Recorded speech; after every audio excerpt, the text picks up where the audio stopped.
मुंबई अहमदाबाद महामार्गावरील तलासरी तालुक्यातील आमगाव गावाच्या हद्दीत BMW कार आणि रिक्षा यांच्यात धडक होऊन भीषण अपघात घडला। 20 जानेवारी रोजी सोमवारी दुपारी हा अपघात घडला। या अपघातात रिक्षामधील 2 जण गंभीर जखमी झाले आहे।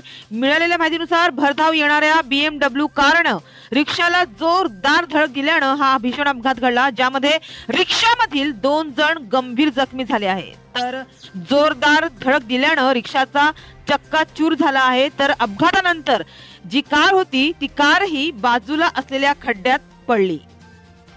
या अपघातात रिक्षामधील प्रवासी ईश्वती लक्ष्मण कालात वय वर्ष 50 राहणार वरवाडा आणि निलेश पलज्या शिंगडे वय वर्ष 33 राहणार आमगाव हे दोघे जखमी झाले आहेत। त्यांना स्थानिकांनी तात्काळ प्राथमिक आरोग्य केंद्र आमगाव येथे उपचारासाठी दाखल केले। तर सध्या महामार्गाचे व्हाईट टॅपिंगचे काम सुरू असून निकृष्ट दर्जाच्या कामामुळे हे अपघाताचे प्रमाण वाढले आहे। मात्र याकडे शासनाचे दुर्लक्ष होत आहे।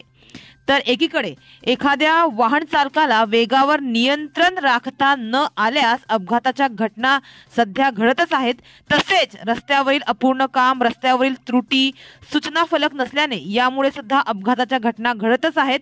मात्र अति घाई संकटात नेई हा संदेश केवळ महामार्गावरच नाही तर आयुष्यातही महत्त्वाचा आहे। हमारे चैनल को अभी सब्सक्राइब करें और बेल आइकन दबाना न भूलें। धन्यवाद।